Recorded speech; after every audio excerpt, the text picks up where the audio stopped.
that I'd like to talk about is not only are we going to be, well, I'm going to be sharing in the community this week. It'll be either after this call finishes or first thing tomorrow morning, my brand new mini book, which is called Recalibrate. And I want to start by actually sharing a little bit about reactive versus proactive business building because it's such a big theme of what the book is about, and also some things that I've been thinking about a lot lately. In particular, this was a conversation that I had in a community this week that I feel is really, really important, especially for those of us who are more highly sensitive and neurodivergent. So this is something that you may have found that you're quite familiar with, that you may be bouncing between platforms, programs, different strategies, trying one thing out for a little while and then moving on to something else and being indecisive and overthinking it and all of the things. But one thing that I've really realized during the 28-day Focus Flow Challenge that has actually led to me writing this new mini book that I had no intention of actually doing is because of the nervous system of it all. So this is not so much about being indecisive or overthinking things or thinking that there's even like a magic pill solution that's going to solve all of your problems. But it is actually about your nervous system potentially chasing safety in places that feel familiar. So this was a realization that I had many years ago. When it comes to nervous system, familiarity is something that we can feel like there's safety in that. I know what this is like. And so as a result of that, I know probably how this is going to play out, even if it's not ideal for me. And sometimes we can actually find or think that there is safety in that familiarity when really what it is it's just that we kind of know how it's going to play out. And that doesn't necessarily mean it's the best for us. So I wanted to talk a little bit about that because, like I said, I had a conversation this week with someone in a group who was sort of saying, like, oh, I don't know if I should do community and membership and be on this platform or that platform. And as I was reading it, I was like, this is so interesting because I have had this conversation so many different times. And we often think that there's one specific thing that's going to be right for us as neurodivergent people, as introverted people, as highly sensitive people, as business owners in this niche or that niche or whatever it is that you're doing. But there is this element that I've been playing with lately and visiting lately around the idea of being proactive. So making a decision that is best for you first, like making that internal decision, creating strategies that align with your needs and support your system versus reacting to the stimulus coming at you from the outside world, from your clients, your customers, people that you work with, your peers, things that you see in ads and on social media, and making a decision in reaction to that. And reactive behavior comes from overstimulation, which is too much input and not enough integration. This is where so many of us get caught up in overthinking and overwhelm because we are consuming so much and then not necessarily putting things into action. So it can be like a huge overload, like a tidal wave on our nervous system. Novelty chasing, which for those of us who are ADHD, we are looking for that novelty. And what that can sometimes mean is chasing the shiny things instead of finding ways to create that same kind of dopamine within the boring things that we're doing every day. How can we create consistency by actually creating fun and novelty and joy within and rewards even within those things that we are naturally doing. Obviously, so many of us have just lived most of our lives masking by following others' proven paths, by doing the thing that we think is what we should be doing because that's what everyone else is doing. That's what we've been told to do. That's how we fit in and survive with the herd. And from nervous system dysregulation, which is, as I said at the top of this, where chaos or the familiar can feel safe. And that then means that everything that is easy or structured or is just doing the same thing over and over again, kind of boring, can actually feel like a threat to our system because we've been so used to being in reactive mode. So, familiar chaos can feel like safety, whereas actual alignment, actually checking in with yourself before making any other decisions, feels uncomfortable, feels unsafe for us. And that is one of the biggest realizations that came out of the last 28 days for me. It is where people have been telling me all year that they feel like they just need to know what they should be doing every day, or they just need to do those needle moving activities or create some structure and focus in their day and their business.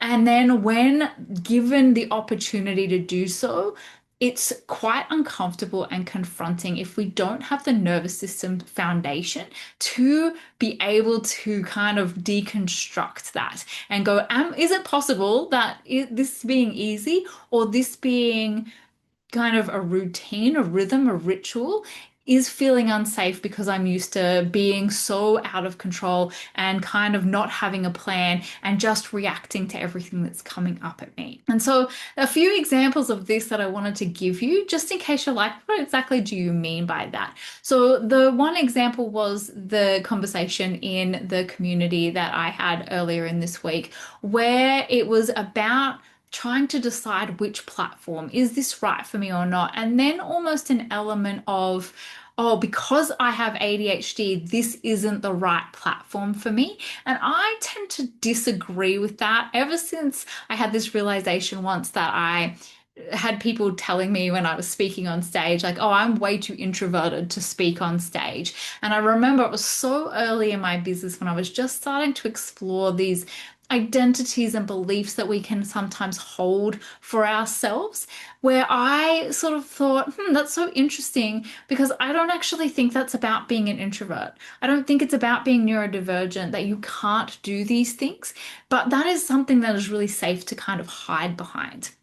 And that idea of like, oh, well, I can't do this because it's this, instead of going, is this actually the right thing for me? Is this the business model, the platform, the direction and path that I want to go on that is requiring me to do a set of tasks or strategies? And are they aligned for me?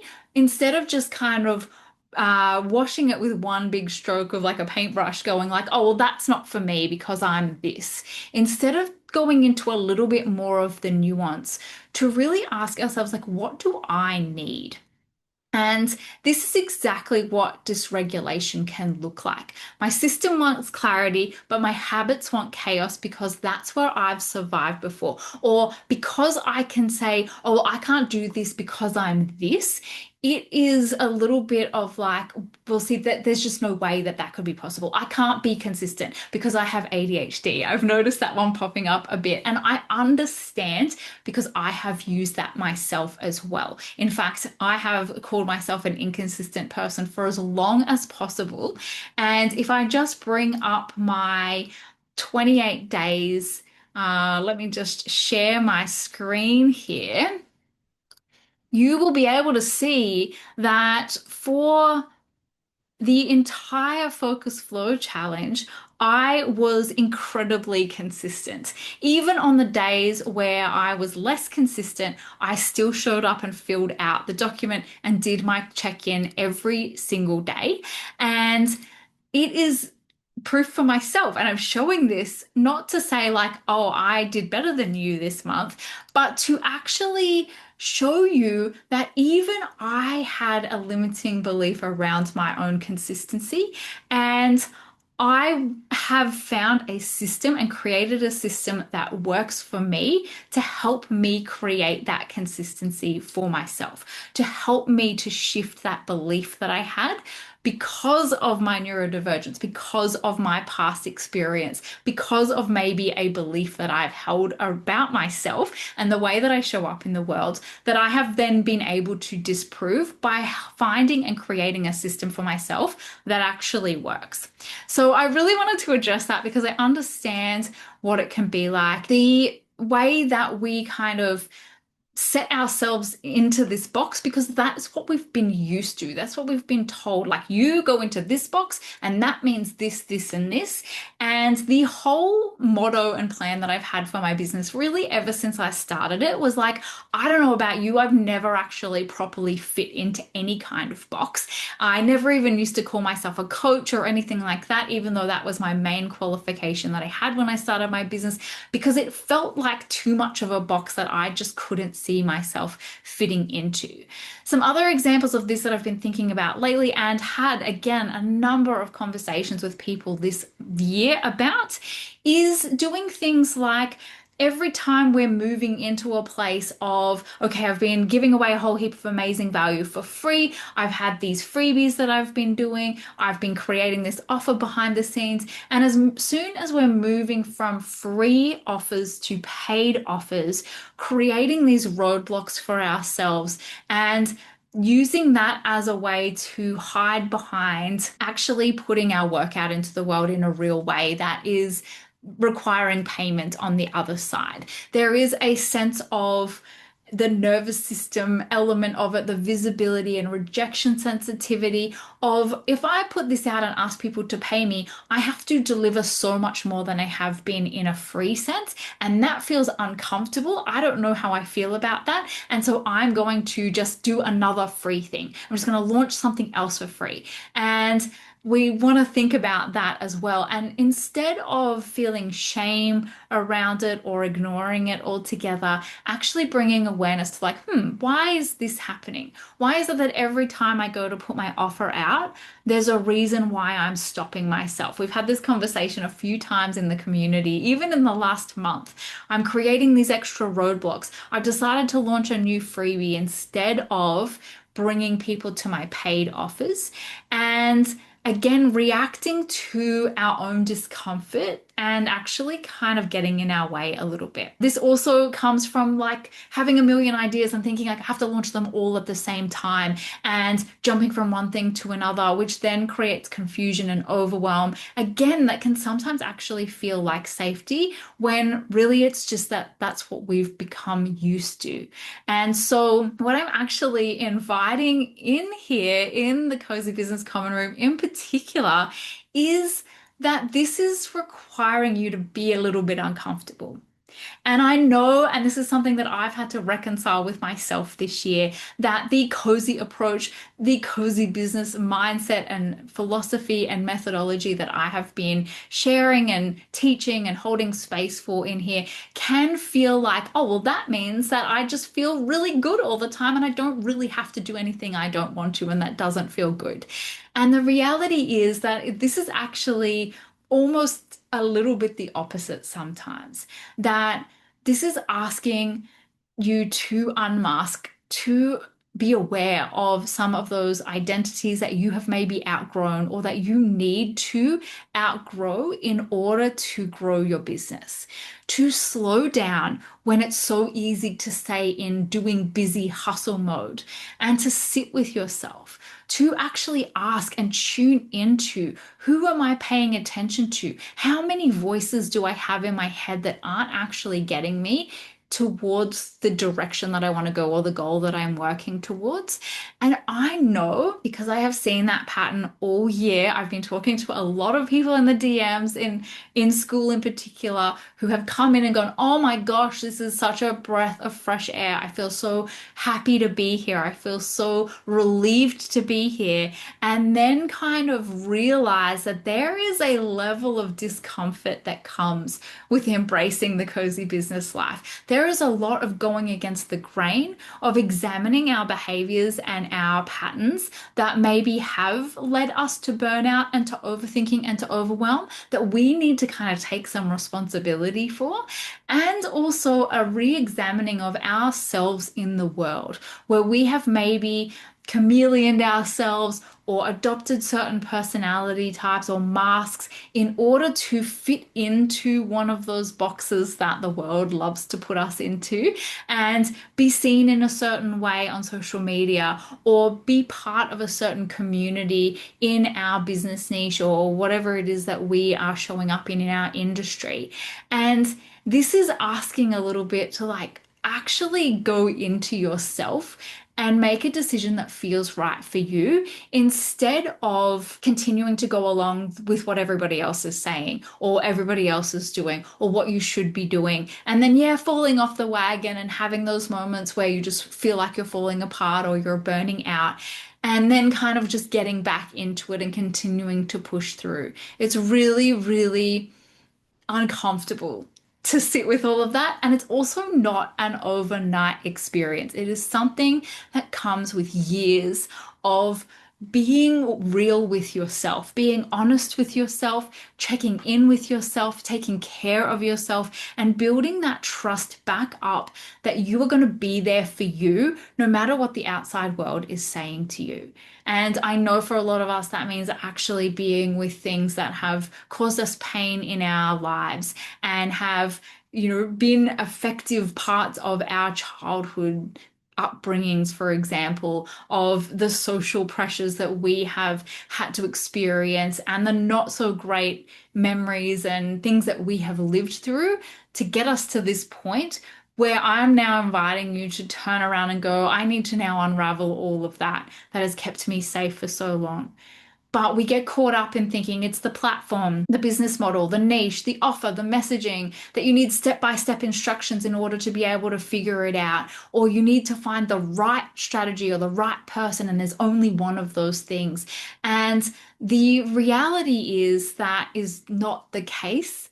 There's a lot of deep under the surface work that we need to do in order to realize that there are so many paths available. There are so many different opportunities and platforms and business models, and we can make them all work, but we need to find the one that's right for us. And the problem that we often have is that we haven't learned to hear our own signals because we're drowning in everybody else's noise. And that is what I really came to realize this month while I was doing the Focus Flow Challenge. And that came as a result of being really proactive about what do I need first. And not from a place of, well, I don't care about anybody else, but from a place of, in order for me to show up as the leader that I want to be and hold space in the way that I want to for my clients, for my members, for the community, I need to make sure that I am doing that in alignment of my needs first. And that looks like things like the daily check-ins before we are opening up the inbox, looking at all the DMs, commenting on social media, scrolling and seeing what everybody else is doing. It is documenting patterns instead of being in reactive mode. So actually paying attention to things that are coming up and things that we're noticing. I used to get really kind of like, when I would see someone had canceled their membership, for example. And now what I do is I just maybe ask a couple of questions depending on who it is, and then keep track of those things so I can start to see the patterns emerge and see how I can either fix my messaging on the front end to make sure that I'm attracting the right people, or look for ways to talk about what we're doing in the common room that are going to help people to understand what it is that we're about in there. It is about creating structure that feels regulating, not oppressive, and that's where the daily flow has come from. That it's not about doing a specific thing every single day or doing certain things at certain days no matter what. It's actually from doing the check-in, being able to see that today is a good energy day, so I can do some videos today. Today is a not so great energy day, so what do I have on my list of things that need to get done that I have the capacity for today, instead of forcing us to just keep adding more to the to-do list. It is creating one front-end focus and actually sticking to it for 90 days, which I will admit I still struggle with, because I have a million different ideas and they're coming at me all the time, and I can create things really quickly and I get really excited and passionate about it. And then I realize that, hang on a second, we've drifted a little bit. So I'm still working on that part too, but really knowing like what is my focus and what is noise here, and being, even as a multi-passionate person and someone who can create quickly, actually having that level of awareness around what it is that is a distraction and can wait, or what is actually going to add to this focus that I'm thinking about. It is reducing those novelty hits by giving the brain predictable anchors. And that is where we get that sense of achievement, we get that sense of novelty from giving ourselves that momentum of checking in and seeing what has happened this week and being able to see the patterns and the momentum forming instead of constantly chasing those more surface level wins and achievements that aren't really moving the needle forward. And it is accepting that every business model has a downside. If you've read Big Magic by Elizabeth Gilbert, she talks about this as like the shit sandwich, that it's easy to want to do the things that are fun in your business, in your creative pursuits, in any project or life experience that you might be thinking about or planning for. But it is, what shit sandwich are you actually willing to eat? Because what will you love to do so much that you're happy to do the not so great things?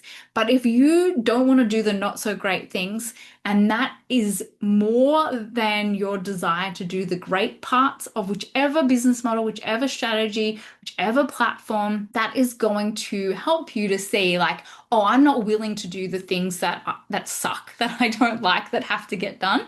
And so do I actually want to do this thing so badly if I'm not willing to do that stuff? That's where we need to sometimes look. Every strategy works. Every business model has examples of people who have had incredible success, and there is 100% people out there who are teaching those strategies that they've had success with. And every strategy also has its sucky parts.